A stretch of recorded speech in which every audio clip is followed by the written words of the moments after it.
안녕하세요. 인공지능 개론 수업입니다. 반갑습니다. 자, 오늘은요, 우리 그간 공부했던 내용을 한번 정리를 하려고 합니다. 비지도 학습부터 시작해서요, 신경망에 대한 거랑, 그리고 CNN, 그리고 RNN, 네, 이제 자연어 처리하는 부분까지 이렇게 해서요, 우리 한 4주 정도 해당 내용으로 우리 공부를 했습니다. 그래서 그 개념들을 제가 설명을 하고 그렇게 좀 말이 많긴 했죠. 키워드들을 한번 오늘은 정리하는 거. 그래서 요런 거 했었다 라는 거를 한번 더 기억해 주셨으면 하고, 그 어떤 흐름이나 요런 거를 조금 한번 잡아보자. 서로 내용 간의 연결, 네, 요런 것들을 확인해 보자 하는 겁니다. 자, 먼저 비지도 학습입니다.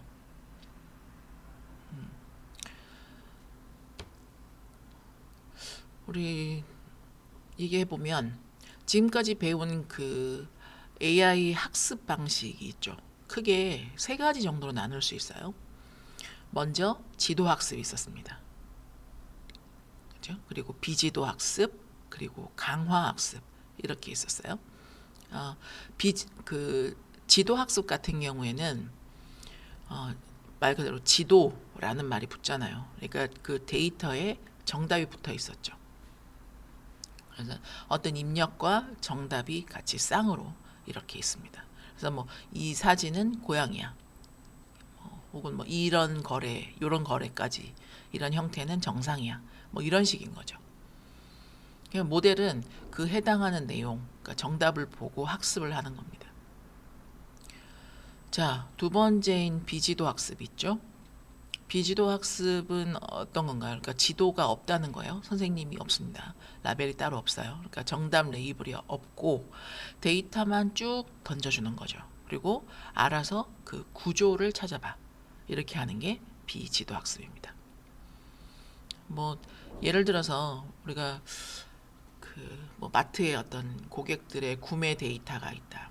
한 100만 건쯤 데이터를 받았어요. 그러면 우리가 그렇게 받은 100만 건의 데이터에는 이게 뭐 이 고객을 이걸 산 고객은 이런 유형 뭐 이런 식으로 분류표가 붙어 있는 게 아니잖아요. 그냥 구매 기록들만 쭉 있는 거죠. 그러니까 비지도 학습은 이렇게 그 어떤 데이터에서 스스로 이 사람들은 요렇게 이 사람이랑 이 사람이 비슷한 패턴이 있네. 그리고 저쪽은 또 뭐 다른 그룹이네 하는 어떤 그 구조를 파악해요. 비지도 학습은 그 정답 레이블이 없어요. 그래서 그런 부분의 내용을 보고 어떤 패턴이나 이런 걸 찾아내는 거죠. 그 구조를 발견해내는 거죠. 자, 그리고 이제 세 번째로 강화 학습이 있습니다. 이거는 보상 신호가 있어야 되죠. 이 보상 신호를 기반으로 학습을 합니다. 그러니까 뭐 게임 AI 혹은 뭐 로봇 제어 이런 거에 많이 쓰이는데요. 예, 그러니까 이거는 이제 참고적으로 요거과 함께 그러니까 지도 학습, 비지도 학습, 강화 학습 이렇게 있죠. 자, 이 중에 이제 우리가 그때 봤던 거 비지도 학습에 대해서 얘기를 했었는데요. 어떤 특정한 정답 없이 데이터 구조를 스스로 찾는 것. 그죠? 이게 비지도 학습입니다. 내용을 한번 정리해 보죠. 정답이 없이 어떤 뭐 비슷한 것끼리 묶어요. 그죠? 그거를 군집하라고 하죠. 그리고 그 복잡한 데이터를 막 일단 묶었는데 그렇게 묶은 복잡한 데이터들을 좀 단순하게 해야 되잖아요. 단순하게 압축을 합니다. 그렇게 압축하는 게 차원 축소. 그리고 그 중에 이상한 걸 찾아요. 그게 이상치 탐지. 이렇습니다. 자, 그런 내용이고요. 잠깐만요. 좀 지워보고. 네. 그러면서 여기 K-민스라는 이제 요거 군집하죠. 그러니까 이제 이게 가장 기본이 되는 알고리즘입니다. K-민스가 뭡니까? 그러니까 데이터를 K개의 그룹으로 묶는 거. 그렇게 묶는 알고리즘. 이게 K-민스죠. 뭐 예를 들어서 이제 뭐 그런 얘기 했어요. 그 뭐 우리 이제 여러분들의 학교 선생님이에요. 그래서 학생을 30명을 세 개 모듬으로 나눠요. 요새는 이제 모듬 이런 표현 쓰죠. 30명을 세 개의 모듬으로 나눠야 합니다.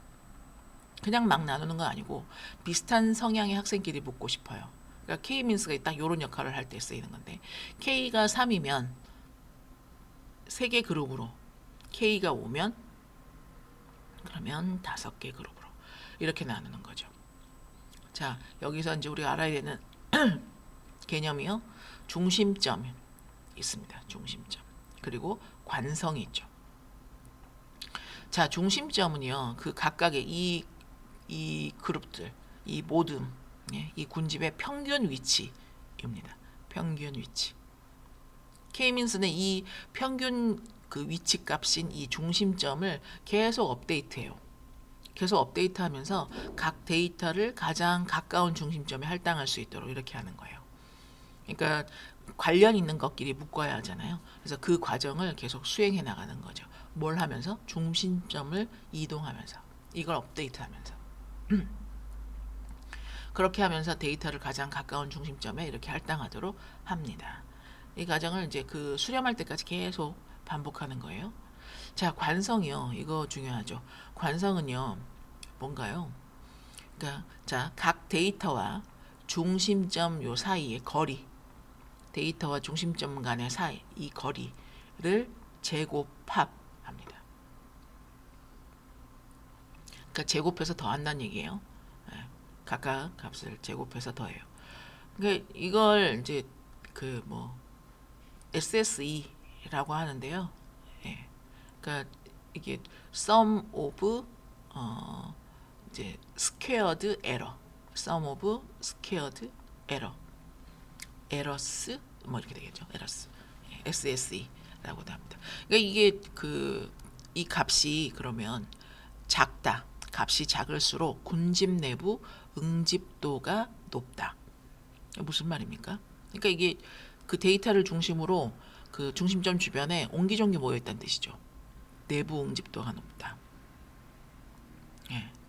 이제 그러면 근데 이거를요 여기서 그러면 내부 응집도가 높으니까 이 K 값을 그럼 한번 늘려볼까? 예.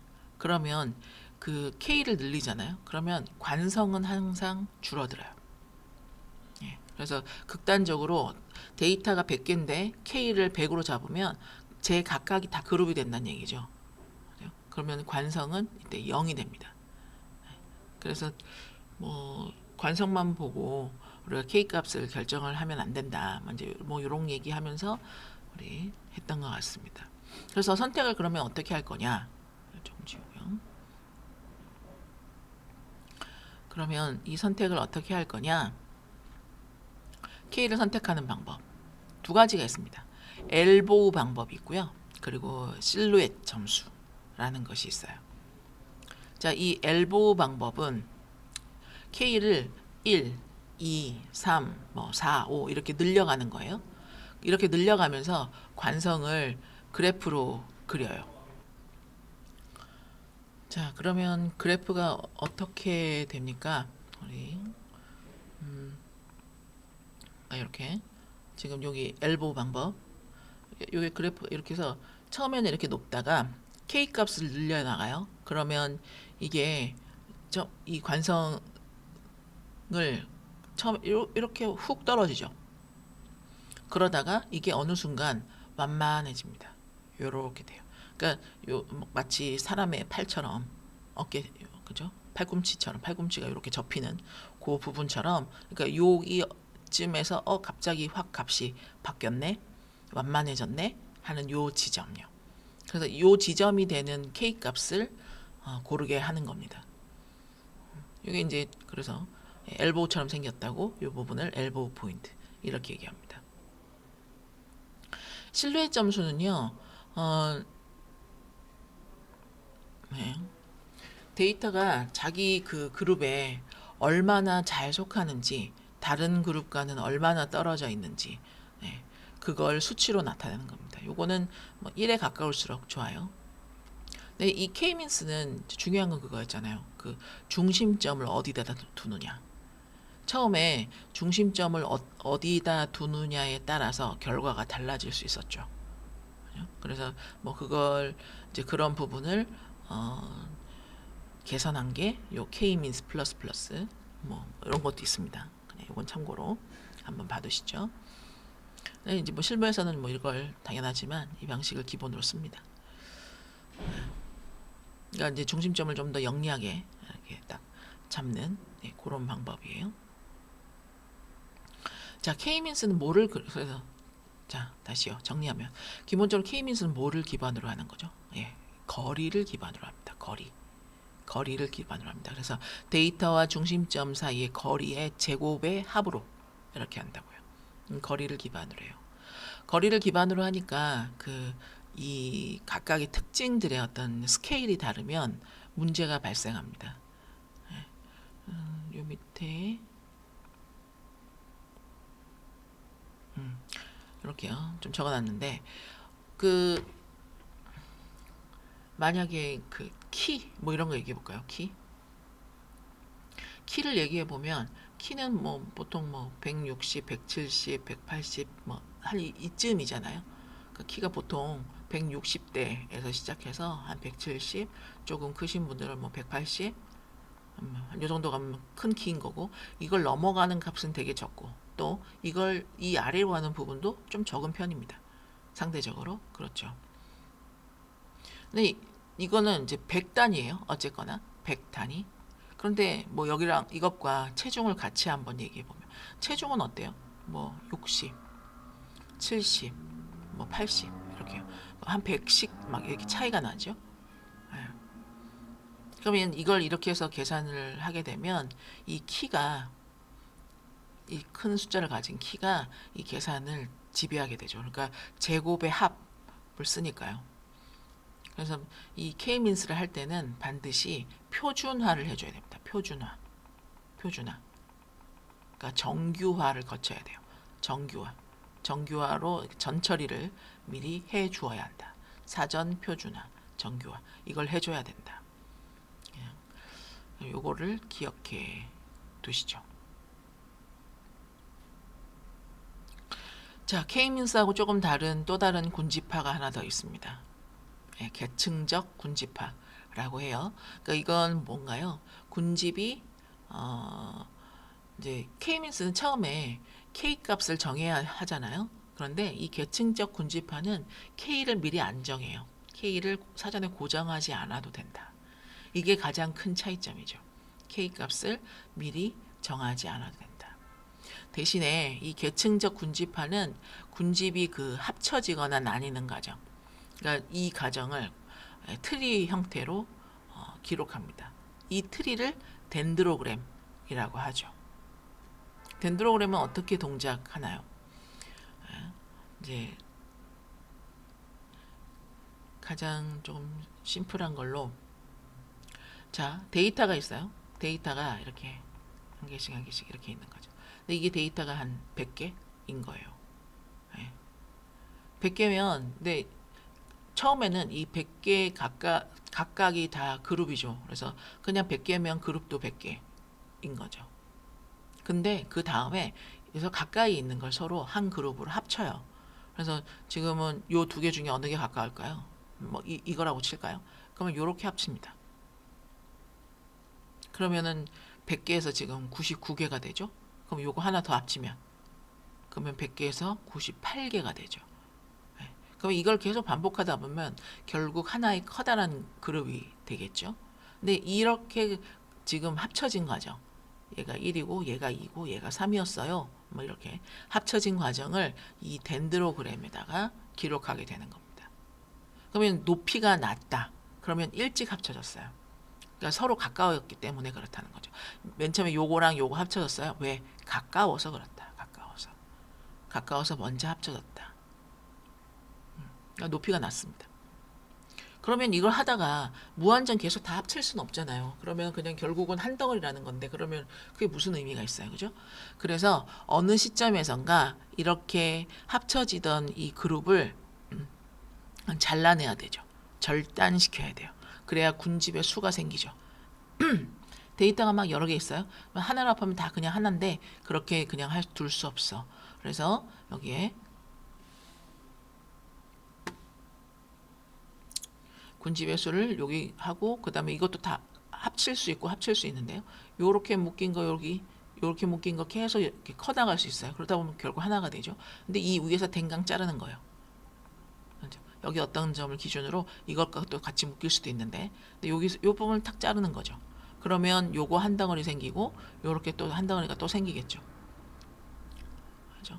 그러면 요 그룹 사이에서 이걸 선을 어떻게 긋느냐, 이걸 어떻게 그을 거냐, 어디에다 그을 거냐, 이제 요걸 분석자가 결정하는 거죠. 그렇게 결정하는 거 그걸 링키지라고 합니다. 링키지. 자, 근데 이 링키지에는 방법이 3개 있습니다. 단일 연결, 완전 연결, 평균 연결 이런 게 있습니다. 자, 단일 연결은요. 가장 가까운 2점. 이걸 그 그룹 간의 거리로 씁니다. 가까운 2점 사이의 거리를 그 그룹 간의 거리로 써요. 이렇게 되면 이게 체인처럼 길게 늘어진 형태의 그룹이 생기기가 쉽습니다. 근데 완전 연결이 있어요. 이 완전 연결은 최대값이라고 되어 있죠. 그러니까 두 그룹에서 가장 먼 점 사이의 거리를 써요. 그러면 어떻게 돼요? 멀리 있는 것끼리 했으니까 그게 그룹이 이렇게 조밀조밀하게 만들어지죠. 근데 대신에 이상치에 민감해집니다. 자, 그럼 평균은 뭐겠어요? 예, 평균 거리를 사용하는 겁니다. 링키지 방법들 중에서는 우리가 관심을 갖고 자주 묻는 건 이 완전 연결 방법입니다. 그러니까 두 군집 간의 가장 먼 점, 먼 두 개의 그 점의 거리를 기준으로 해서 이렇게 한다라는 거죠. 예. 근데 이 평균 각각은 이제 뭐 장단점 또 한번 그냥 보시면 이상치에 민감한 게 완전 연결이고요. 그 다음에 이 평균 연결은 안정적이겠죠. 어쨌든 평균 거리를 쓰는 거니까 대신에 계산을 많이 해줘야 돼요. 그런 차이점이 있다.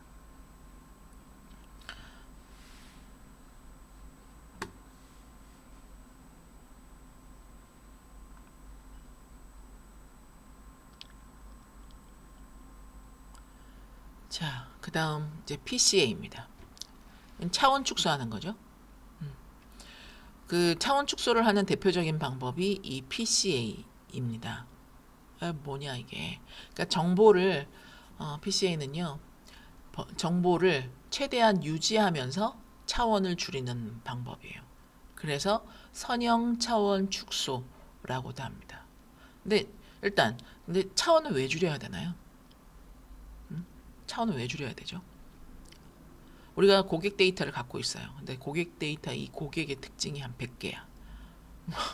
나이, 뭐 소득, 뭐 구매 빈도, 방문 시간, 보통 방문 시간대 평균적으로 뭐 이런 거요. 그래서 그럴 때 특가나 뭐 이런 거 많이 하잖아요.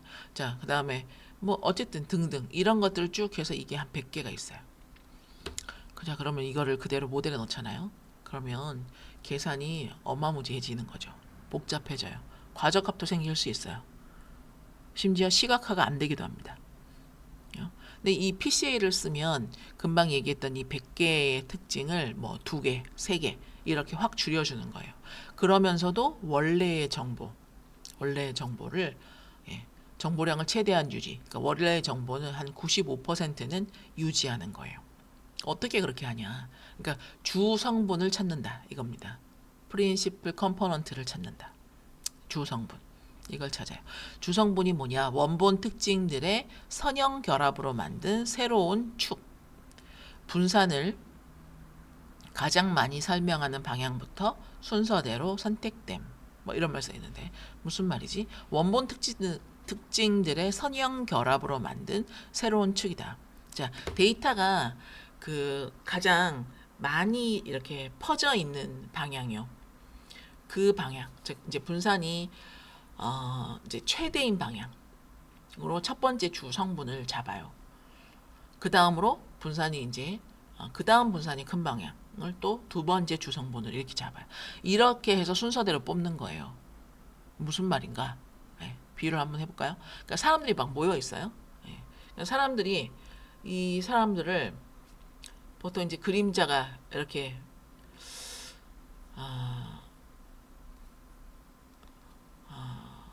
생깁니다. 사람. 근데 그 중에 그림자가 가장 이렇게 길게 늘어지는 방향. 그걸 첫 번째 주성분으로 이렇게 찾는다는 겁니다. 예. 그러니까 그 말은 데이터가 가장 넓게 퍼진 방향이니까. 그러니까 여기 그게 분산이 제일 큰 방향이라고 하는 말이 요겁니다. 그래서 뭐 여기에 설명 분산 비율이라거나 뭐 이런 것들도 있는데 그냥 간략하게만 한번 말씀을 드리면 이 설명 분산 비율이라는 건 그러니까 그 각각의 주성분이 그 전체의 어떤 정보량을 몇 퍼센트를 설명하나 이런 걸 나타내줘요. 그러니까 뭐 예를 들어 첫 번째 주성분은 50%다. 그러면 두 번째는 30%다. 그럼 이 두 개를 하면 80%를 설명할 수 있다는 뜻인 거죠. 근데 그거를 한 95% 정도 되도록 주성분 개수를 정해요. 그러면 첫 개 뭐 50, 두 번째 30, 그다음에 세 번째 게 뭐 한 10, 뭐 이렇다 하더라도 한 서너 개 정도만 해도 95% 정도의 주성분 개수를 갖게 되고 그러면 그 데이터의 정보량을 최대한 유지하면서도 그 차원을 축소시키는 이렇게 되는 거죠. 그런데 전 처리를 해줘야 돼요. 이걸 하기 전에 여기 위에 나와 있는 이런 것들을 하기 전에 반드시 표준화, 예, 전 처리를 해줘야 됩니다. 왜? PCA는요. 그러니까 분산을 기준으로 그걸 기반으로 해서 주성분을 찾잖아요. 분산. 근데 특징마다 그 각각의 스케일이 막 다르면 그 스케일이 큰 특징이 분산도 크게 이렇게 나타나게 되는 거죠. 그러면서 그게 주성분으로 차지해 버려요. 네.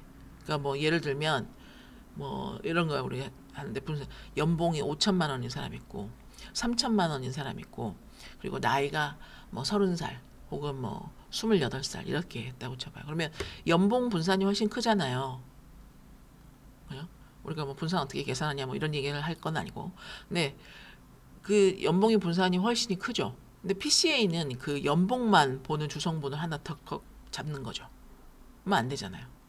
그걸 막으려면 어떻게 해요? 각각의 모든 특징을 그 평균 어떤 특정 범위, 즉 평균은 0, 분산은 1로 맞추는 표준화를 해야 합니다. 네. 그래서 스케일이 큰 특징이 주성분을 지배하는 것을 방지하게 합니다. 물론 얘도 아니 뭐 선형 이 전처리도 하고 이렇게 하면 이걸로 우리가 차원을 축소하는 내 제일 이거 괜찮은데 이게 제일 좋은 거 아니야? 이렇게 생각하실 수도 편하게 지금 얘기하는 거 들어보니까 편해 이렇게 생각하실 수도 있는데 이거는 이제 단점이 선형 분산만 가능합니다. 네, 선형 분산만 가능해요.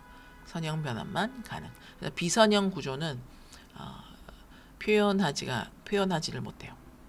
데이터에 비선형이 있으면 PCA로는 안 된다. 그렇죠? 그래서 그때 쓰는 게 TSNE. 요걸 사용한다. 그래서 TSNE와 PCA에서의 제일 큰 차이점이라면 PCA는 선형 변환만 가능하고 TSNE는 비선형 구조에서도 쓸 수 있다. 자, 그러면 TSNE가 뭐였나요? 이거는 이제 그 주로 이제 그 시각화에 쓰이는 건데요. 사실은 뭐 PCA하고는 목적 자체는 좀 다릅니다. 그러니까 PCA는 그 원래 있는 정보를 최대한 한 95% 정도는 유지하면서 압축하겠다라는 게 목적이죠. 근데 TSNE는 어떤 그 고차원의 데이터를 2D 혹은 3D로 그려서 구조를 보겠다. 구조를 눈으로 보겠다. 그러니까 그렇게 시각화하겠다 하는 게 목적이에요.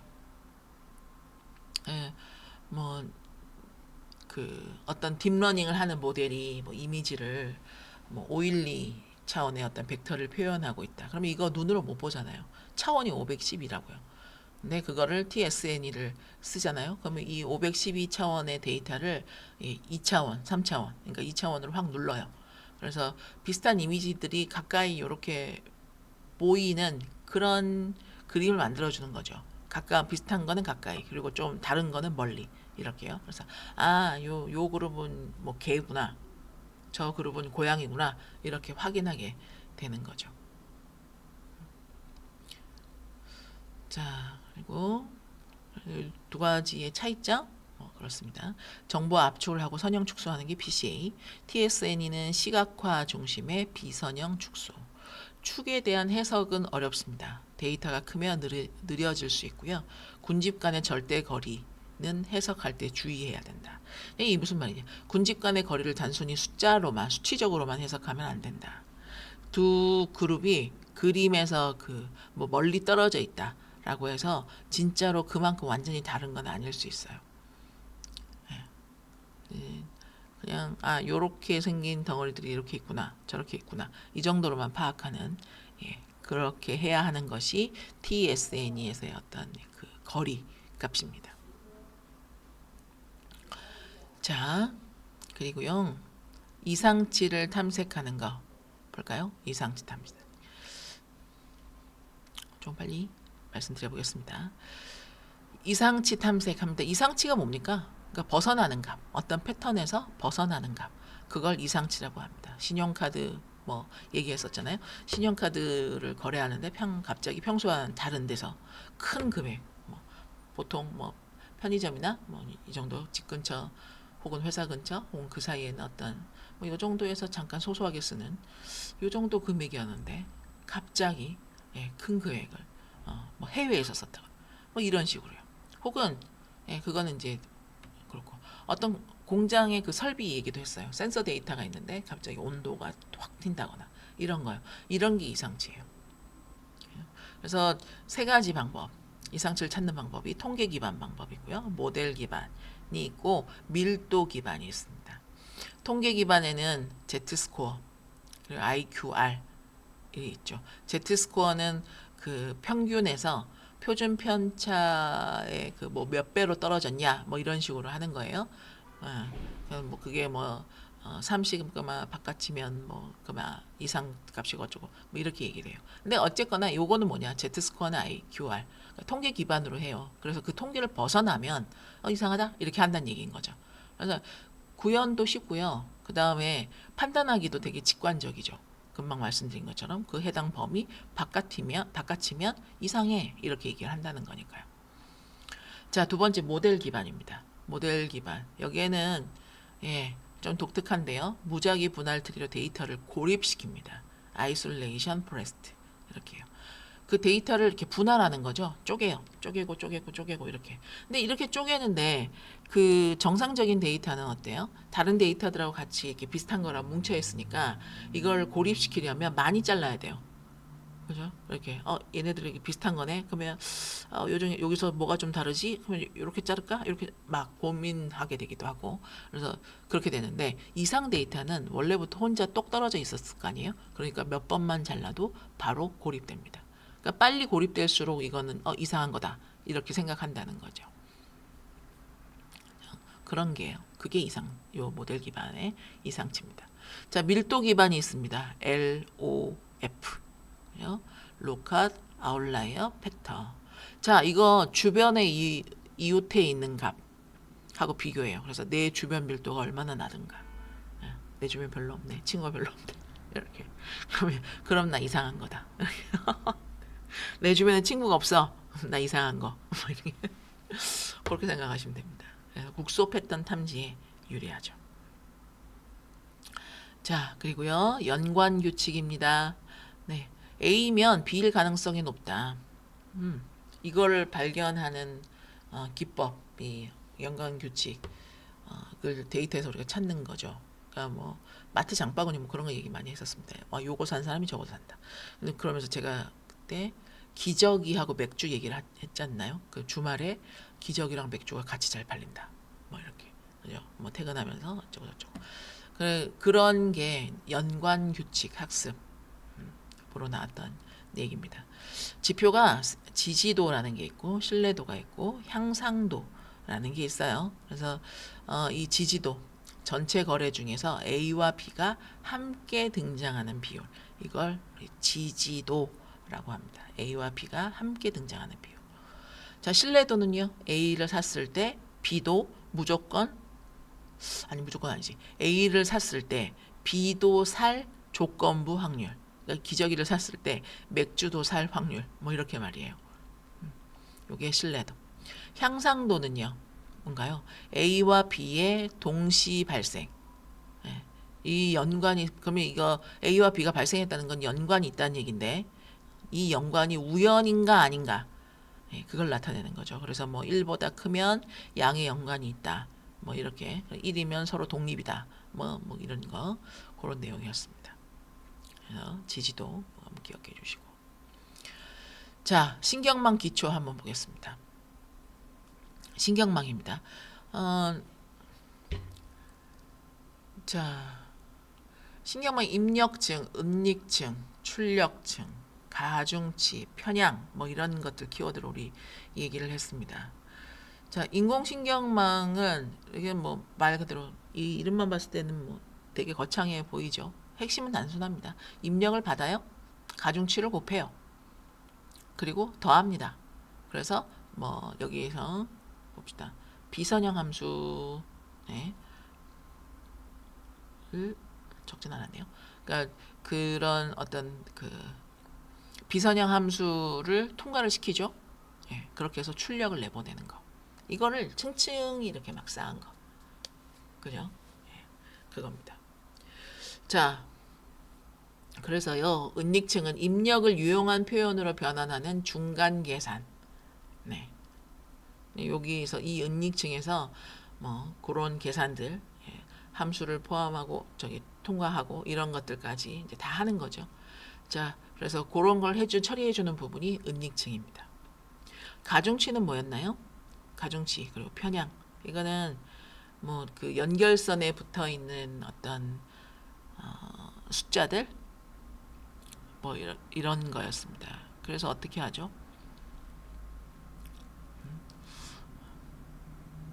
여기 계산 요거 계산 한번 볼까요? 완전 연결 신경망의 연결수를 계산하는 거. 입력 노드수, 은닉 노드수, 그리고 출력 노드수 3개가 이렇게 입력이 3개, 은닉이 4개, 출력이 2개 이렇습니다. 그러니까 입력 3개 받아서 이거 출력으로 2개 이렇게 했다는 거예요. 그러면 이거 하려면 어떻게 어떻게 계산을 해줘야 되나? 그러니까 그 연결수가 몇 개가 필요하나? 그러니까 입력에서 은닉으로 넘어가야 되잖아요. 그래서 이 입력과 은닉을 곱해요. 그래서 요만큼이 필요하고 그 다음에 은닉에서 출력으로 넘어갈 때 요때 4개가 각각 2개로 이렇게 연결돼야 되잖아요. 그래서 이 2개를 또 곱해요. 그래서 그걸 더하는 거죠.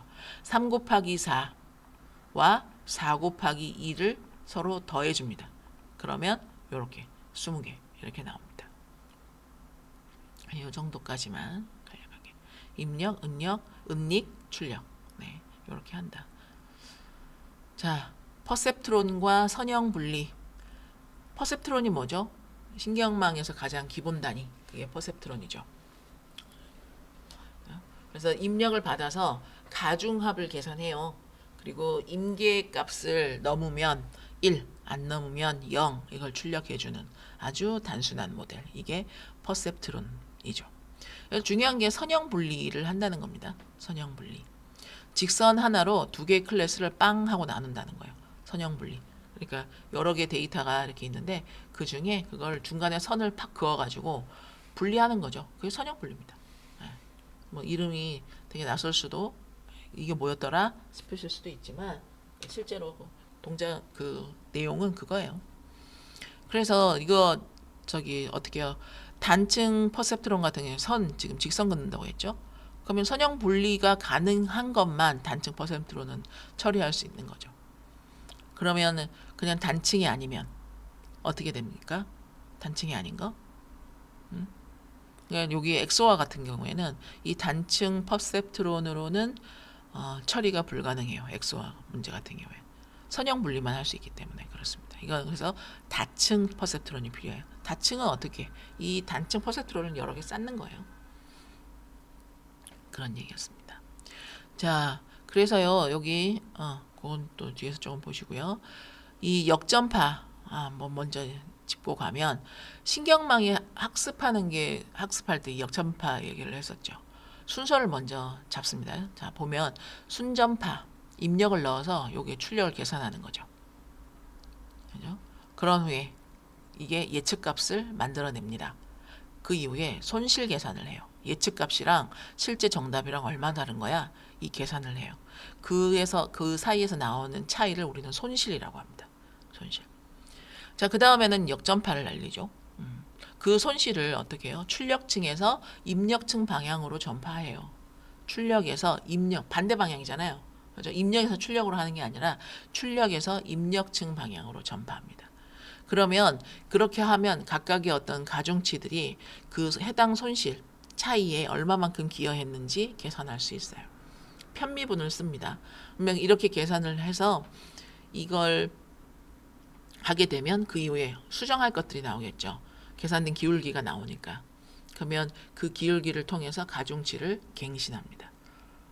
예. 그러면 조금씩 이걸 업데이트해서 처리를 하는 거죠.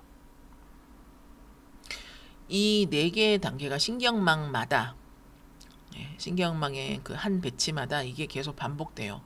그러니까 이걸 그 어떤 이제 전체 데이터를 한번 다 훑는 거 그걸 1에폭이라고 하죠. 근데 이 역전파에서 핵심은 요게 요렇게 연쇄되는 이 연쇄 법칙이라고 하는데요. 연쇄 법칙. 그러니까 그 여러 개의 층이 연결된 그 합성 함수의 어떤 그 미분 계산 이거를 효율적으로 할 수 있게 하는 그런 수학적 규칙입니다. 그죠? 뭐 그렇습니다. 뭐 증미분, 편미분 뭐 이런 것들이 있는데요. 그런 부분은 우리가 몰라도 되지 않을까 싶은데 활성화 함수들입니다. 일단 활성화 함수 왜 필요하죠? 우리 그것만 그런 정도 한번 얘기해 봅시다. 활성화 함수가 왜 필요했죠? 활성화 함수가 없으면 어떻게 돼요? 선형 변환을 일단 반복하는 거예요. 선형 변환만 계속 반복하는 거예요. 그러면 층을 아무리 여러 개를 계속 통과를 해도 결국은 그냥 하나 선형 변환하는 거하고 똑같아요. 그렇잖아요. 그러니까 한 번 그냥 줄 긋는 걸 100번 하는 걸 무슨 의미가 있어요. 그죠? 예.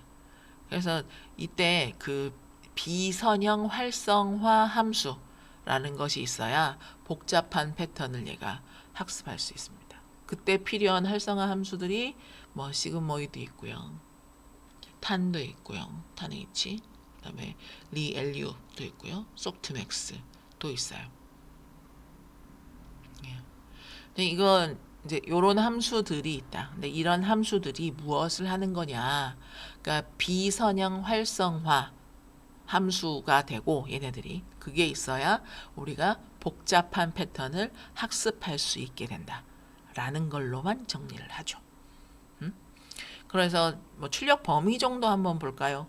시그모이드는 0에서 1, 탄 H는 마이너스 1에서 1, 그죠? 그 다음에 리 LU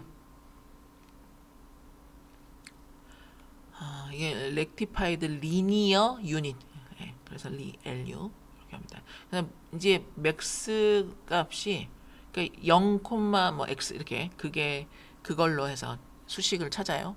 그래서 0 이하면 그냥 0 양수면 그대로 통과하는 거예요. 근데 계산은 빠르죠. 요게 하여튼 그런데 요 출력 범위 정도만 보겠습니다. 그다음에 소프트맥스 있죠. 요거는 이제 그 다중 분류 출력층에서 씁니다. 이게 뭐냐면 클래스별로 그걸 확률로 변환을 해주는 건데 뭐 예를 들어 어떤 이미지를 보여주잖아요. 그러면 그걸 그냥 이거 고양이야 이렇게 하는 게 아니라 고양이일 확률이 한 70% 되고 강아지가 한 20% 들은 것 같고 토끼도 한 10% 들었어. 뭐 이런 식으로. 그런 고양이 너무 귀엽겠다. 그죠? 그렇게 보는 거죠. 사람의 어떤 그 뭡니까 이렇게 인상 쓰고 있는 얼굴을 보고 뭐 분노 5%, 뭐 이렇게 놀람 뭐 몇 이렇게 하는 것처럼 그런 식으로 하는 게 그게 소프트맥스입니다. 자, 그렇고요. 활성화 함수까지 받고 이제 CNN, 네, CNN 심층 신경망 그리고 CNN 심층 신경망을 깊게 쌓으면 심층이죠. 깊게 쌓은 거 그게 심층 신경망이에요. 네. 그러니까 층이 많아지면 표현력이 올라가요. 왜 그래요? 왜 그렇죠? 층이 깊어질수록 표현력이 증가하지만 학습 난이도도 함께 높아진다. 근데 왜 이게 표현력이 증가해요? 예, 그 어떤 추상적인 특징들을 얘가 계속 학습을 하거든요. 층마다 층이 여러 개가 생기면 그 각각의 층마다 다른 추상적인 특징을 하나씩 학습하게 됩니다. 그래서 그 층이 깊어지잖아요. 그러면 그 표현력이 올라가게 되는 거죠. 자, 그래서 처음에는 뭐 여기 예를 들어서 얇은 층에서 이제 뭐 단순 패턴, 어떤 픽셀, 그래서 그걸로 거기에서 시작해서 모서리나 엣지 정도. 그러다가 중간층으로 가잖아요. 그러면 거기에 이제 질감을 붙여요. 형태가 생기고 그러면서 그게 이게 물체가 뭐네 이렇게까지 특징을 알게 되는 거죠. 그렇게 하면서 그게 깊어지면 이거 사람 얼굴이네. 이거 자동차네 하는 그런 수준까지 그런 수준의 개념까지 학습하게 됩니다. 그걸 계층적 표현이라고 합니다. 계층, 층이 이렇게 깊어지면서 층층층층 하면서 얘가 내용이 팡팡팡팡 이렇게 늘어난다라는 거죠. 근데 이게 깊어지면 문제가 생길 수 있습니다. 어떤 문제? 자, 뭘 해야 되죠, 이거? 기울기 전달해줘야 되잖아요. 뭐 할 때 역전파로 이제 출력해서 입력적으로 쫙 쏘면서 그러면서 어떤 소실에 대해서 우리가 그거 수정을 이렇게 조금씩 해야 되지 않습니까? 그런데 그걸 하다 보면 이게 층이 너무 많잖아요. 그러면 이 기울기가 전달되면서 점점 그 값이 작아집니다. 소실돼요. 반대로 기울기가 폭발적으로 확 커지게 돼요. 그거를 기울기 폭주 뭐 이렇게 합니다. 그래서 그렇게 되면 이제 학습 자체가 어려워지는 거죠. 그러면 이걸 해결하는 문제들이 있어야겠죠. 안정화 기법이라고 해요. 그 안정화 기법에 이제 배치 정교화, 뭐 드랍아웃, 가중치 초기화, 데이터 증강, 뭐 이런 것들 얘기할 수 있는데 먼저 배치 정교화는 이거는 그 데이터 분포를 이렇게 안정화 시킨다. 그러니까 그 분포를 어떤 뭐 평균값 0, 그다음에 분산 1에 가깝게 이렇게 정교화 시켜요. 그러면 층마다 입력 분포가 좀 더 안정적으로 유지되죠. 그러면 학습할 때도 그 각 그 층마다 사용되는 시간 그리고 안정성 이게 골고루 퍼지는 거예요. 네트워크에서는 이렇게 배치 정교화를 하는 게 이제 거의 필수죠.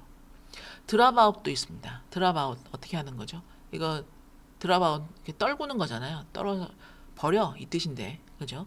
그러니까 요게 뭐 하는 거예요? 그러니까 뉴런의 일부를 끄는 거죠. 일부 뉴런을 무작위로 비활성화한다 이렇게 했어요. 그래서 이 드랍아웃 비율을 정해요. 만약에 뭐 이걸 0.2로 하겠다 이러면 각각의 그 매번 학습 단계 할 때마다 전체 뉴런의 20%를 그냥 꺼버리는 거죠. 그 부분은 난 안 보겠어 이렇게. 그러면 그렇게 해서 어떻게 되죠? 과적합이 감소하죠. 과적합 얘기하면서 우리 요 얘기했던 거 기억나실 겁니다. 자, 가중치 초기화는요. 학습을 시작하기 전에 파라미터를 어떻게 배치할까?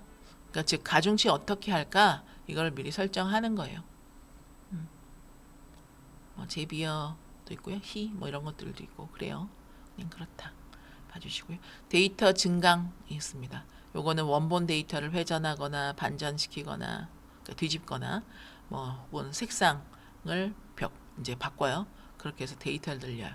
100장짜리밖에 없어도 이걸 증강시켜요. 그러면 한 뭐 수천 장까지도 늘릴 수 있겠죠. 예. 이렇게 하면 이제 과적합을 조금 방지시켜 줄 수 있습니다. 자, CNN입니다. 합성곱 신경망이라고 하죠. 네, 중요하죠. CNN. 자, 합성곱 신경망. 왜 이미지에 CNN 처리를 쓰냐? 일반 신경망 대신 왜 이걸 쓰나? 네, 왜 그럴까요? 자, 이미지는 인접 픽셀 간 공간적 관계가 중요하다. 뭐 이렇게 적혀 있습니다. CNN은 작은 필터로 지역 패턴을 효율적으로 추출하고 파라미터를 공유함으로써 이러한 공간 구조를 잘 활용할 수 있다. 그래서 완전 연결층을 쓰는 것보다 파라미터 수가 훨씬 적어서 학습이 효율적이다. 이렇게 얘기했어요. 그러니까 그 일반 완전 연결 신경망으로 이미지를 처리해요. 그러면 파라미터가 어마어마하게 많아지는 거죠. 예를 들어서 뭐 이미지가 그 픽셀이 32 픽셀, 32 픽셀. 보통 뭐 16 하면 조그마한 거 그렇잖아요. 그러니까 32 픽셀 이미지가 하나 있다고 칩시다. 이거 작아요. 당연히 이거보다 더 작지. 근데 이게 픽셀 수가 32에 32. 예. 그러면 요 이미지 요게 32 곱하기 32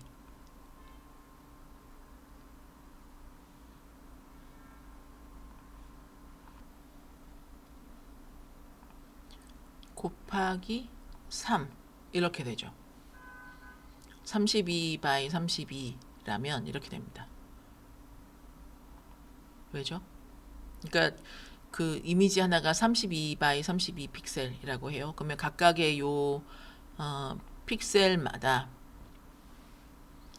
요 픽셀 각각 이렇게 32개씩 이렇게 요 하나의 픽셀에 RGB 값이 3개잖아요.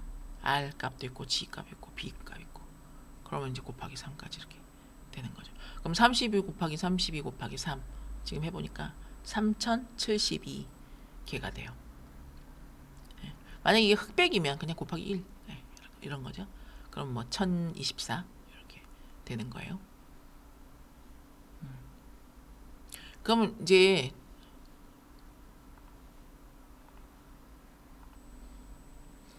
이렇게 입력된 값으로만 끝이냐? 예. 거기서 끝나지 않고 어떻게 되나요? 첫 번째 만약에 은닉층에 뉴런이 뭐 1000개 있어요. 그러면 연결이 여기 몇 천 개였죠?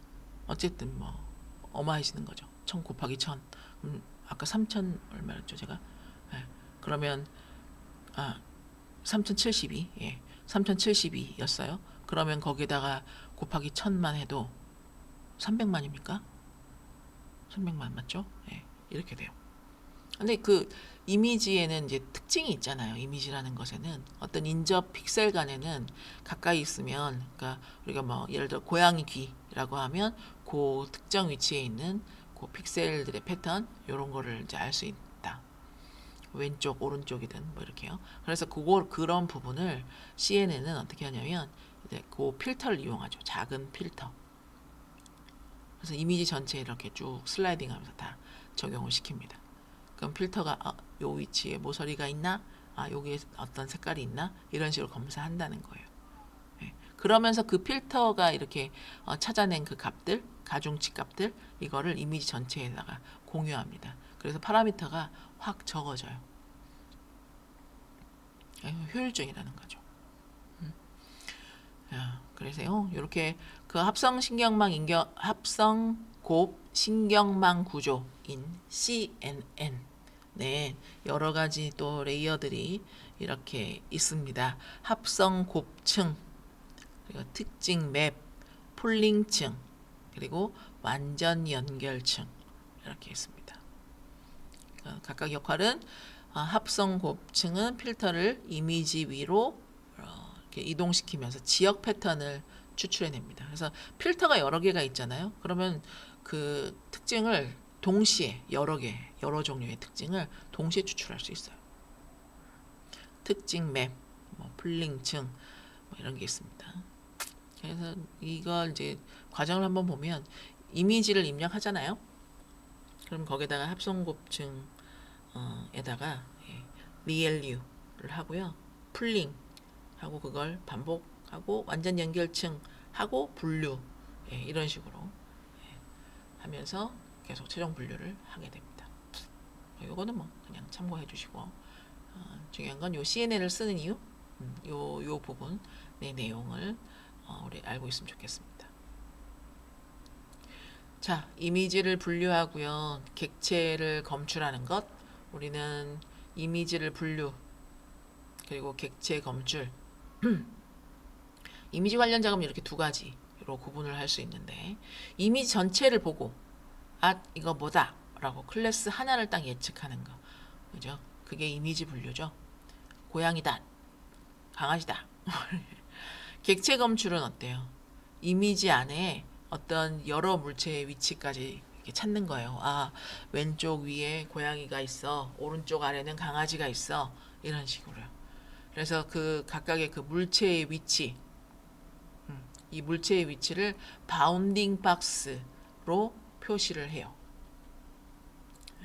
클래스도 맞춰야 되고 위치도 맞춰야 되니까 사실 이미지 분류보다 이 객체 검출이 훨씬 더 복잡하죠. 당연하게도. 그러니까 분류는 그냥 이미지에 뭐가 있다 이것만 맞추면 되잖아요. 고양이가 있다, 뭐가 있다, 뭐 의자가 있다, 뭐 이렇게만 맞추면 돼요. 근데 검출은 어디에 거기다 뭐가 있다 이런 식으로 맞춰줘야 한다는 거죠. 그래서 이제 뭐 자율주행 시스템 당연하지만 객체 검출 이어야겠습니다. CCTV 분석하는 것도 마찬가지. 감시 시스템 이런 거요. 사람이 어디 있었는지, 신호등이 무슨 색깔이었는지, 뭐 신호등 횡단보도를 뭐 침범을 했는지 안 했는지, 정지선을 밟았는지 뭐 이런 거 이런 식으로요. 그렇습니다. 자, 그다음 전이학습이요. 우리가 이제 CNN을 이제 학습을 시키려면 데이터가 엄청 많이 필요하겠죠. 그래서 그걸 하려면 어떻게 해요? 미리 다른 우리는 그 학습시켜둔 모델을 좀 이용해 먹어야겠습니다. 그게 뭐 이미지넷 이런 거 얘기했었죠. 그러니까 이미 이제 이게 선이야. 질감은 이렇게 생긴 거야. 이런 걸 질감이야. 요런 형태가 요게 박스 형태지. 이거는 농구공일 걸. 뭐 이런 식으로 다 알고 있는 거죠. 그러니까 미리 그렇게 학습된 데이터를 이제 쓰는 거예요. 그러니까 전이학습은 어떤 거예요? 그렇게 미리 학습이 된 모델을 그대로 가져와서 내 거에 맞게 그러니까 파인 튜닝을 하는 거죠. 미세 조정. 그렇습니다. 그래서 뭐 여기는 없는데 만약에 우리가 어떤 그 엑스레이 이미지를 딱 넣으면 폐암을 찾는 모델을 만든다고 해보자고요. 그러면 엑스레이 데이터 자체는 많지 않아요. 그걸 이제 처음부터 다 학습을 시켜야 하는 거죠. 원래대로라면. 근데 이미지넷으로 해서 학습된 모델을 가져와요. 그리고 마지막 분류할 때 어떤 레이어만 뭐 정상이냐 비정상 이런 식으로 클래스 바꾸고 그다음에 이제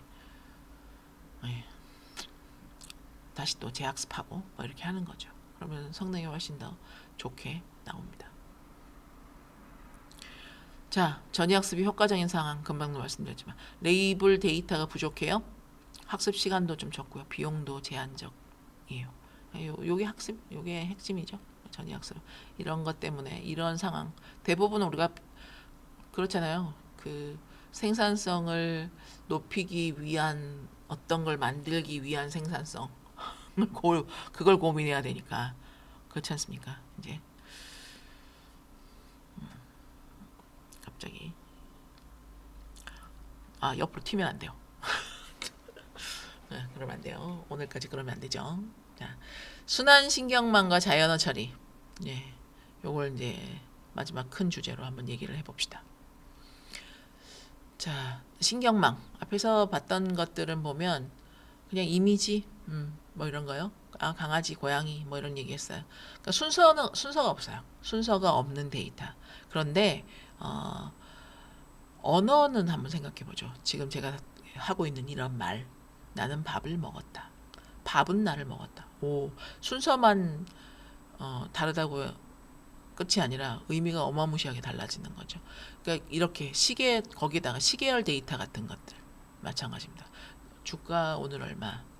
예, 요새 주식 광풍이죠. 네, 자 주가가 얼마였지? 어제는 얼마였지? 이런 거요. 아, 어제에 비해서 오늘 이렇게 됐어. 그러니까 영향을 받아요. 그러니까 이런 걸 시계열 데이터라고 하죠. 자, 순서가 중요한 시퀀스 데이터들을 다룰 필요가 있습니다. 그게 그렇게 할 때 필요한 게 RNN인 거죠. 입력을 시간 순서대로 한 단계씩 처리. 이전 시점의 은닉 상태를 현재 입력과 함께 계산해다 사용을 합니다. 요게 이제 핵심이죠. 그 이전 시점의 정보, 은닉 상태 이런 정보를 현재 계산, 현재 입력에 함께 넣어서 계산했습니다. 그러니까 이게 핵심 아이디어가 되겠습니다. 그러니까 입력된 순서대로 값을 하나씩 읽어요. 첫 번째 단어 읽고 그 다음 읽고 이렇게 해야 돼요. 그래야 뭐가 생겨요? 은닉 상태, 그러니까 어떤 맥락을 담은 은닉 상태가 생기게 되죠. 그래야 두 번째 단어를 읽을 때 그 두 번째 상태랑 그 좀 전에 읽었던 것과 그 은닉 상태와 함께 이렇게 보는 겁니다. 함께 쓴다는 거죠. 그렇게 해야 그 해당 맥락이 계속 누적되게 되는 거죠. 우리 책 읽을 때처럼 책 읽는 거 그때 말씀드리면서 예를 들었던 것 같습니다. 자, RNN의 그래서 은닉 상태를 전달한다는 이런 특징이 특징적인 거고, 그 다음 하나 더 있죠. 가중치를 공유해요. 모든 시점에서 같은 파라미터를 반복해서 씁니다. 문장이 10개가 됐든 그래서 100개가 됐든 같은 구조로 처리할 수 있게 되는 근거가 돼요. 그런 부분이 있고. 자, 그 다음에요. 장기 의존성 문제. 네. 이제 한계가 있죠. 시퀀스가 길어질수록 문제가 생깁니다. 그 앞부분 정보가 뒤에까지 잘 전달되지 않아요. 문장이 길어지면. 어제 돈가스가 맛있어서 오늘도 가려고. 그러면 오늘 어디 가는 거지? 이렇게. 그렇잖아요. 근데 기본적인 RNN에서는 돈가스 라는 정보가 이제 뒤로 갈수록 흐릿해지는 거잖아요. 그렇게 되면 어떻게 해요? 역전파할 때 그 기울기 소실 문제가 발생하게 됩니다. 그래서 이걸 그러면 해결 어떻게 해요? 이런 RNN 기본적인 RNN을 해결하는 거 LSTM, GRU 있습니다. LSTM 이거 뭐죠? Long, Short Term Memory. 이거 이제 장기 의존성 문제를 해결하기 위한 게이트 구조를 추가한다. 그러니까 이건 이제 뭔 말입니까? 장기 의존성. 그러니까 중요한 거, 그러니까 뭘 기억할까? 아니면 무엇은 잊을까?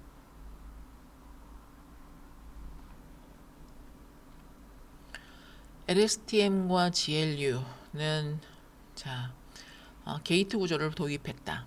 그러니까 무엇을 기억할까 혹은 무엇을 잊을까 이걸 그 모델이 학습을 하게 하는 겁니다. 그래서 입력 게이트 그리고 망각 게이트 이렇게 했는데요. 이 입력 게이트는 새 정보 반영 정도 결정. 그러니까 새로운 정보를 얼마만큼 내가 받아들일까를 결정해요. 그리고 망각 게이트는 그러니까 뭘 잊을까라고 했잖아요. 그러니까 기존 정보 삭제 정도. 그러니까 기존에 갖고 있던 정보를 얼마나 잊을까 이걸 결정합니다. 뭐 예를 들어서 긴 소설을 읽다가 주인공이 바뀌면 이전 주인공 정보는 그냥 잊어요. 있고 새 주인공 정보를 기억하는 거죠. 물론 그런 일 잘 없지만 하여튼 그런 식으로 우리가 결정한다. 그래서요 이런 게이트가 있어서 그 중요한 정보를 오래 유지하게 하고 불필요한 정보를 그냥 버릴 수 있게 이렇게 해요. 그러니까 LSTM은 이 LSTM의 이 구조를요 조금 단순화시킨 게 GRU. 그래서 GRU는 그러니까 Gated Recurrent Unit입니다. 그래서 요 게이트 수를 줄여요. 그러면 파라미터가 더 작아지죠. 어때요? 계산은 좀 빠르겠죠. 가벼우니까. 근데 지금 성능이 LSTM하고 거의 비슷하대요. 그러니까 그렇게 자원이 얼마 없는 경우에 GRU가 훨씬 더 실용적이겠죠. 그렇습니다. 자연 처리. NLP, Natural Language Processing, 사람의 언어를 컴퓨터가 처리하는 그런 분야죠. 기초 개념 두 가지 알아둡시다. 토크나 그리고 인베딩. 토크나는 뭐 하는 거? 쪼개는 겁니다. 쪼개는 거. 문장을 모델이 처리할 수 있는 단위로 작게 잘라요. 그래서 나는 오늘 학교에 갔다. 나는 띄고 오늘 띄고 학교에 띄고 갔다. 이런 식으로 단어 형태로 할 수도 있고 형태소로 할 수도 있고 그리고 서브워드를 쓸 수 있다. 그랬죠. 자, 인베딩은요. 그렇게 쪼갠 거에다가 쪼갠 그 각각 토큰에다가 그거 값을 숫자로 바꿔주는 거예요. 숫자로 바꿔줍니다. 그 밀집 벡터라고 하는데 벡터 형태로 바꾸는 과정이에요. 그러면 숫자가요. 그 어떤 그 여러 개의 차원을 가지고 한 벡터 값이니까 그렇게 해서 표현을 해야 고양이라는 단어 하나를 이렇게 표시할 수 있어요. 그러면 그렇게 벡터 공간으로 하는 거니까 왕 혹은 여왕 이거는 좀 가깝게 나올 거고 왕하고 사과 이런 건 좀 멀리 떨어져 있는 값들로 나오겠죠. 값의 범위가 다른 걸로 이렇게 나옵니다. 그래서 NLP 대표 과제요. 그러니까 우리가 NLP 즉 사람의 언어를 우리가 분석하고 처리하려는 이유 하려면 어떤 것들을 잘 해야 되냐. 감성 분석 잘 해야죠. 기계 번역도 해야 하고 질의응답에도 잘 해야 되고 개체명을 인식하는 것들도 마찬가지. 그렇습니다. 그래서 여기에 감성 분석 하는 거는 이런 거 기계 번역 그렇고요. 네, 질의응답 그렇고 합니다. 자, 어텐션 한번 볼까요? 어텐션 메커니즘이 있습니다. 어텐션 현대의 어떤 NLP의 어떤 핵심은 이 어텐션이다. 그렇죠. 어텐션이 나오면서 그 이후에 이제 트랜스포머가 나오게 되죠. 자, 기본적으로 RNN에서는 뭐가 문제였냐면 앞에 있던 건 이제 정보가 흐릿해지는 거, 그죠? 기억 까먹게 되는 거, 그게 장기 의존성 처리 이런 문제가 있다. 근데 어텐션은 이걸 조금 다르게 해결을 해요. 필요할 때마다 원본을 직접 참조하는 그런 아이디어입니다. 번역 그 예를 들어서 말씀드리지 않고 넘어가겠습니다. 안 할게요. 어떻게 하는 거예요, 이거? 그러니까 어떤 단어들이 이렇게 있으면 그 전체 입력은 쭉 문장으로 입력이 되잖아요. 근데 그 각각의 단어들을 그냥 다 똑같다 이렇게 보는 게 아니라 어떤 부분이 더 중요하네. 이런 거요. 그러니까 맛있게 먹었다라는 이런 거 혹은 나는 무엇을 먹었다라는 이런 것들에 더 가중치를 높여서 거기에 더 집중하는 거죠. 그래서 이름이 어텐션입니다. 쿼리, 키, 밸류 이렇게 세 가지로 구성돼서요. 쿼리는 내가 지금 뭘 찾고 있나 하는 게 쿼리예요. 그리고 키는 각 위치가 뭘 갖고 있나. 밸류는 실제 가져올 정보를 얘기합니다.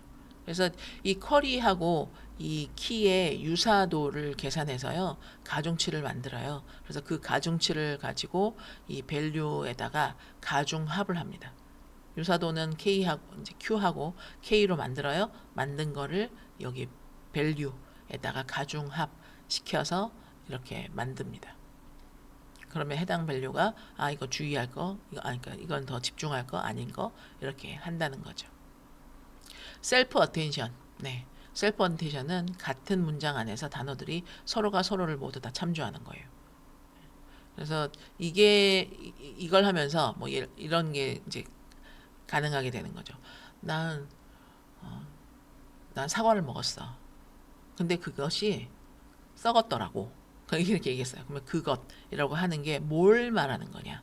이걸 파악할 수 있어야 되잖아요. 그러려면 자기 자신이 스스로가 자기 문장에 있는 다른 단어들을 다 참조하고 있어야 되는 거죠. 그게 셀프 어텐션입니다.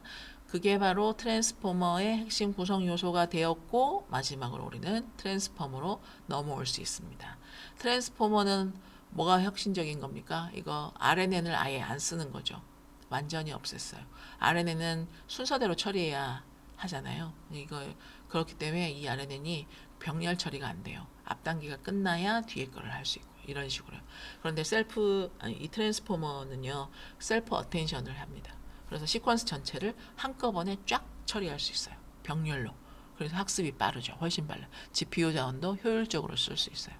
지금 여러분들이 사용하고 있는 LLM들 어떤 거 쓰시나요? 챗GPT, 뭐 클로드, 제미나이, 코파일럿 어떤 거 쓰세요? 뭐가 됐든 그런 모델들의 이제 기반이 됩니다. 그래서 셀프 어텐션을 하고 있으니까 이 셀프 어텐션은 자기 문장에 대해서 그 각각의 단어에 대해서 다 연결되어 있잖아요. 그래서 그걸 떨어뜨리지 않고 즉 흐려지지 않는다 이 말입니다. RNN처럼. 네.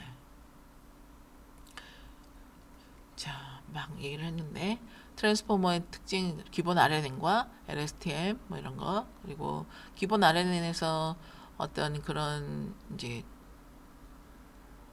기울기 소실이나 이런 것들이 생기면서 LSTM이나 GRU 이런 것들을 하게 되고 그러면서 어텐션, 셀프 어텐션 거쳐서 트랜스포머 네, 이렇게 이 기반으로 왔습니다. 문맥 관계 처리에 강하고 병렬 학습이 가능합니다. 그렇죠? 그래서 현재의 NLP의 표준은 이 트랜스포머이다 인 거죠. 자, 여기까지 얘기를 한번 해봤어요. 다시 비지도 학습 얘기했어요. 어떤 정답 없이 데이터 구조를 발견하는 거. 뭐 K-means 그리고 뭐 있죠? 저기 계층적 군집화 얘기를 했죠. 그러면서 PCA나 TSN이 뭐 그다음에 이상치, 아이솔레이션 포레스트 같은 거, 뭐 이런 거. 그다음에 신경망, 그죠? 신경망에 대한 내용들. 엑소어를 처리하지 못하는 건 누구였습니까? 그거 누구죠? 자, 그다음에 CNN은 어떤 거였죠? CNN은 뭐 하는 거죠? 어떤 식으로 이걸로 CNN으로 그 이미지 처리 어떤 형태로 이미지 처리를 하게 되죠? 얘가 이렇게 그런 것들 좀 기억해 주시고 RNN, 네, NLP와 함께 RNN의 어떤 그 가중치를 공유해서 함으로 해서 이제 기울기 소실을 생길 수 있는 거. 그 다음에 또 뭐 있습니까? LSTM도 했고요. GRU 얘기도 했고요. 토큰화, 임베딩 뭐 이런 거요. 네, 지금 제가 막 묻는 건 우리가 했던 거 한번 정리했습니다. 뭐 빠뜨린 거 없나 싶습니다. 네. 한 요 정도로 해서요. 우리 내용 공부했던 것들을 한번 쭉 다 이렇게 한번 다시 한번 확인해 봤습니다. 각각에서 좀 더 주의 이렇게 좀 인공지능 개론의 내용이라 이 내용으로 되게 넓은 범위의 이야기들이 포함되어 있을 수밖에 없는데요. 거기에 우리가 하나의 어떤 특정한 뭐 함수나 어떤 계산식이나 이런 거에 이렇게 거기에 집중할 필요는 없을 것 같습니다. 그건 아니고 전체적인 인공지능이라는 것이 어떤 형태로 지금 작금의 어떤 이런 LLM까지 흘러오게 됐는가에 대한 기본적인 얘기들을 한번 쭉 해본 과목이었습니다. 그래서 거기에서 사용됐던 학습 방법이나 이런 것들로 조금 더 가지를 뻗쳐서 여러분들 머신러닝이나 이런 내용들에도 관심을 좀 더 갖고 그러다 보면 좀 더 깊은 것까지 공부를 할 수 있지 않을까 하는 생각은 해봅니다. 그래서 두서없이 내용이 되게 방대합니다. 근데 각각의 어떤 부분에 속하는 내용이다 라는 정도는 좀 파악을 해 주셨으면 좋겠고 그러면서 특징적인 부분들 그러니까 비교해서 특징적인 부분들이 있으면 그 부분들에 맞춰서 내용 확인해 주시면 되겠습니다. 자, 인공지능 개론이고요. 그렇죠. 그 평가할 때까지 한 주가 더 중간에 남아요. 사실은 이번 주가 지금 좀 제가 늦게 올리기는 합니다만 이번 주에는 빨간 날이 이렇게 되어 있어서 그게 보강 날짜들이 잡혀서 다음 주로 이렇게 잡혀 있습니다. 근데 미리 올리겠습니다. 조금 넉넉하게 한번 보시고 시간 되실 때 보시고 준비해 주시면 될 것 같습니다. 자, 오늘도 수업 들어주시느라고 수고하셨어요. 감사합니다. 다음에 뵙죠.